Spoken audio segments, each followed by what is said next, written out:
आदरणीय बड़े भाई सरदार जसवीर सिंह जी, राष्ट्रीय कार्यकारी अध्यक्ष राष्ट्रीय सुरक्षा जागरण मंच, आदरणीय श्री गोलक बिहारी जी भाई साहब, राष्ट्रीय महासचिव संगठन राष्ट्रीय सुरक्षा जागरण मंच, आदरणीय विक्रमादित्य सिंह जी, राष्ट्रीय संगठन महामंत्री राष्ट्रीय सुरक्षा जागरण मंच, आदरणीय मेजर जनरल भट्टाचार्य जी, फैंस दिल्ली यूनिट प्रेसिडेंट, सम्मानित मंच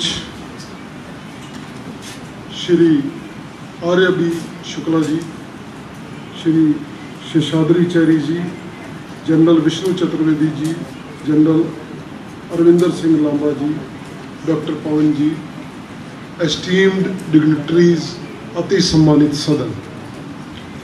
We can broadly divide the issue into two segments. National security is divided into two broad segments, that is external security and another is internal security. मेरे से पहले आए विद्वत जनों ने external security पर काफ़ी अच्छा प्रकाश डाला है। टाइम कांस्टेंट है, इसलिए मैं संक्षेप में ही इस इशू को टच करूंगा और बाद में इंटरनल सिक्योरिटी की तरफ विषय को मोड़ूंगा। एक्सटर्नल सिक्योरिटी में हमारी जो बॉर्डर लाइन है with the neighbouring countries, 7 countries के साथ हमारा बॉर्डर है। अराउंड 21,000 किलोमीटर लंबी हमारी सीमाएं हैं। मैरीटाइम बॉर्डर जो समुद्री सीमाएं हैं लगभग 7,500 किलोमीटर है। इन सीमाओं की सुरक्षा अपने आप में एक बहुत बड़ा चैलेंज है। तारबंदी के बाद इनमें काफ़ी सुधार आया है, लेकिन हमारा जो ट्रेडिशनल पॉलिटिकल और स्ट्रेटेजिक राइवलरी जो चल रही है पाकिस्तान से, 1947 में जब कश्मीर का एनेक्सेशन अनाउंस किया गया तो पाकिस्तान ने उसको स्वीकार नहीं किया और अपनी जो ट्राइबल फोर्सेस है वो श्रीनगर में भेज दी। उस समय से जो टेंशन शुरू हुई, आरएसएस का भी बड़ा उसमें पॉजिटिव रोल आया। संघ के स्वयंसेवकों ने बड़ा भारतीय सेना को और सिविलियंस को उस टाइम बड़ी सपोर्ट प्रदान की। उसके बाद धीरे धीरे किसी न किसी बहाने आईएसआई का एक्सटर्नल और इंटरनल दोनों सिक्योरिटी को डिस्टर्ब करने के अभियान चलते रहे। पार्लियामेंट्री अटैक हुए, पुलवामा अटैक हुआ, उरी डिस्टर्बेंस आई, कई तरह के झगड़े पाकिस्तान के साथ चले। इसी तरह जो चाइना का जो शुरू का जो पीरियड है हमारा, वो को एग्जिस्टेंस वाला रहा। पीसफुल को एग्जिस्टेंस के लिए पंचशील समझौता भी साइन किया गया, लेकिन धीरे धीरे अरुणाचल और अक्साई सिंध में टेंशन बढ़ती चली गई। 1962 का वार हुआ पाकिस्तान के साथ, 1965, 1971 मुक्ति वाहिनी को हमने सपोर्ट की, बांग्लादेश का जन्म हुआ। इसके बाद आया 1999 में कारगिल में जो इन्फिल्ट्रेशन की गई पाकिस्तान आर्मी द्वारा, हमारे इंडियन एयरफोर्स ने और इंडियन आर्मी ने बड़ा मजबूती से उसको जवाब दिया और पीछे धकेला। धीरे धीरे एक्सटर्नल जो चैलेंजेज है उस पे हमने बड़ा अच्छे तरीके से हैंडलिंग की। चाइना के साथ भी आज हम, जैसा कि पूर्व में भी विद्वत जनों ने बताया कि हम बराबरी के लेवल पे आ गए हैं। आज हमें कहीं भी पीछे हटने की ज़रूरत नहीं पड़ती, चाहे गलवान घाटी हो या डोकलाम। इसके बाद मैं कोशिश करूंगा कि थोड़ा सा इंटरनल सिक्योरिटी पे बात कर सकूं।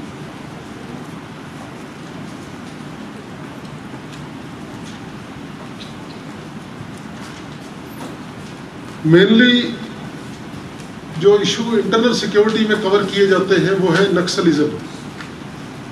झारखंड, छत्तीसगढ़, उड़ीसा, आंध्रा और तेलंगाना इससे बहुत ज़्यादा प्रभावित रहे हैं। मेरी खुद की भी पोस्टिंग्स रही है इन राज्यों में।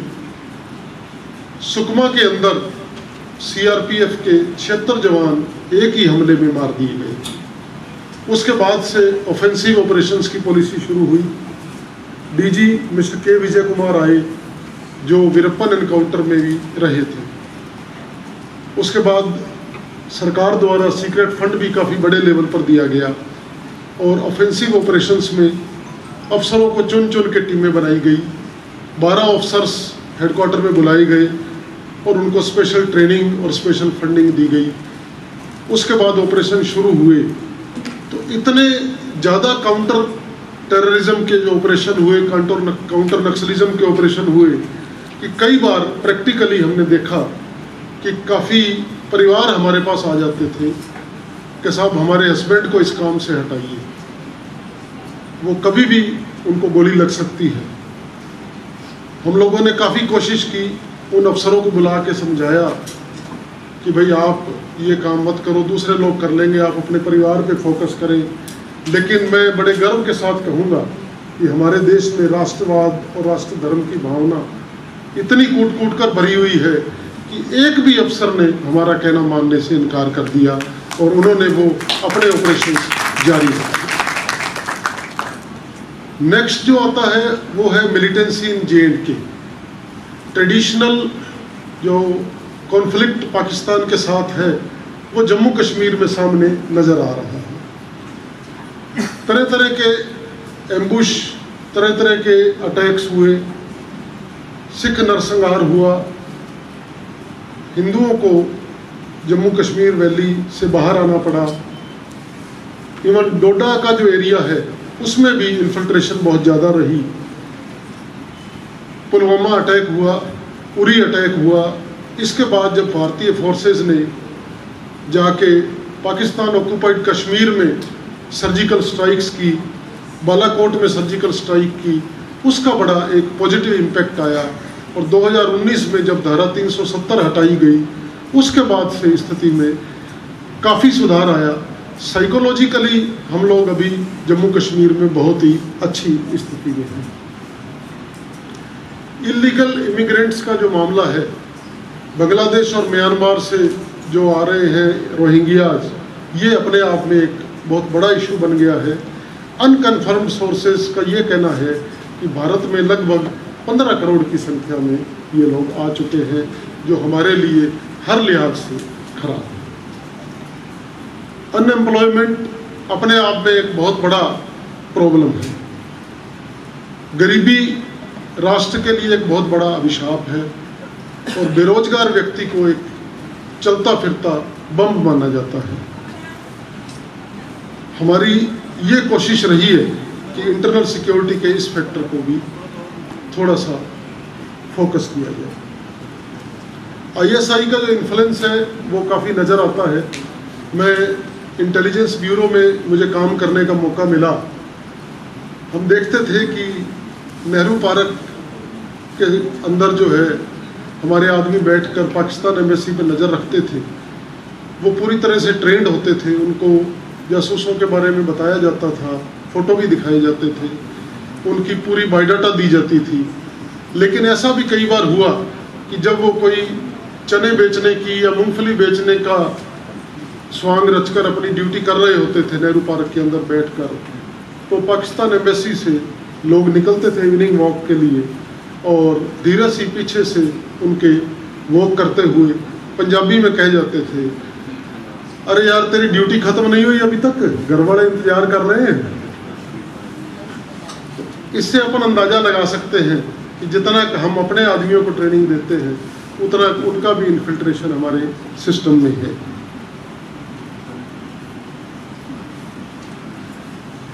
मैं टाइम कांस्टेंट की वजह से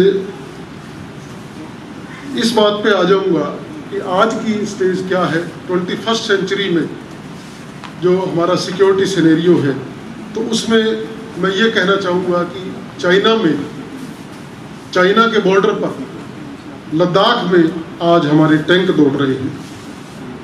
आज भारतीय डिफेंस फोर्सेस के लिए 250 ब्रह्मोस मिसाइल्स का ऑर्डर दिया गया है। ये सुपरसोनिक मिसाइल्स हैं, 20,000 करोड़ रुपए इसकी लागत आएगी और ये DRDO ने बनाई है रशिया के NPO की मदद से। आज हथियारों के लिए विदेशों पर हमारी निर्भरता बहुत कम हो गई है। रादर कुछ सेक्टर्स में तो हम निर्यात भी कर रहे हैं। आज तेल निर्यातक देशों पर हमारी निर्भरता बहुत कम हो गई है। रादर कच्चा तेल हम मंगा रहे हैं और दूसरे देशों को भेज रहे हैं। इवन यहाँ तक हमने लक्ष्य रखा है 31 दिसंबर 2030 तक पेट्रोल और डीजल की गाड़ियाँ बंद कर दी जाए और इलेक्ट्रिक व्हीकल्स और सोलर पे पूरा फोकस किया जाए। आज भारतमाला की सड़कें बन रही है, 400-500 किलोमीटर तक आप जाकर अपना काम करके सेम डे वापस आ सकते हैं। आज वंदे मातरम ट्रेनें दौड़ रही हैं। हमारी कंपनियां विदेशों में जाकर बड़े बड़े प्रोजेक्ट कर रही हैं। भारत में जिन लोगों ने विदेशों में बैठकर भारत में हमले करवाए, अटैक करवाए, डिस्टर्बेंसेस पैदा की, आज दूसरे देशों में वो लोग बैठे हुए हैं और उन्हें अज्ञात लोगों से खतरा बना हुआ है। ये कितनी बड़ी बात है। मुझे एक प्रसंग याद आता है महाभारत का कि जब भीष्म पितामह बानशैया पे थे तो भगवान श्री कृष्ण उनसे मिलने गए। तो भीष्म ने पूछा कि आओ कृष्ण, मैं तुम्हारी इंतजार कर रहा था।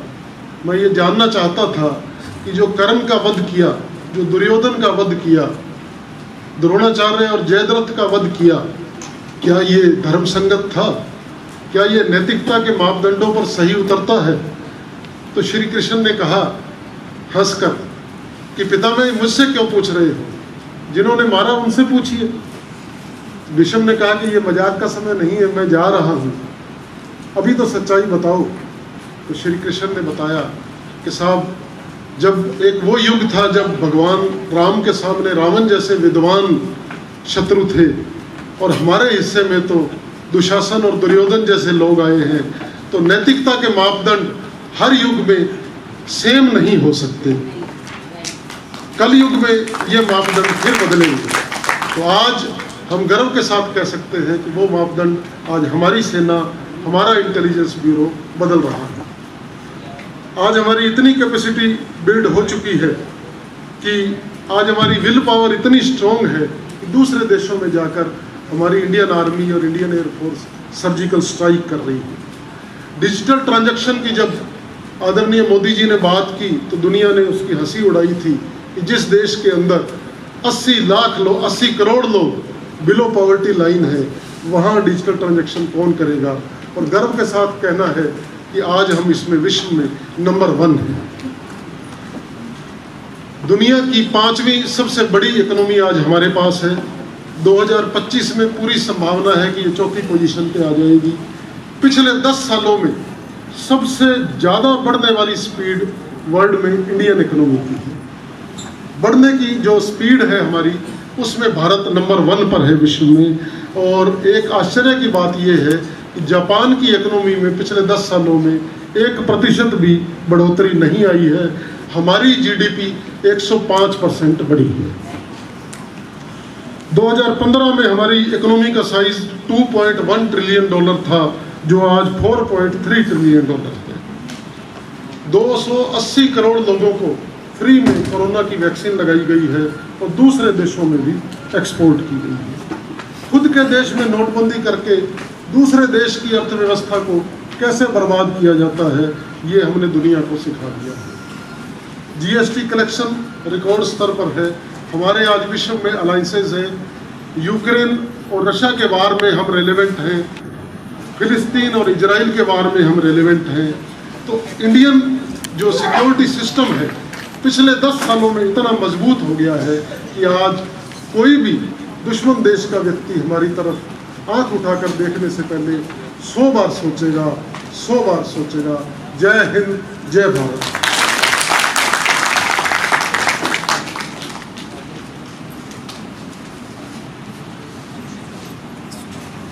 Sir, because of paucity of time, it's really difficult for us to extend the session. But आपके first hand experience और आपके knowledge से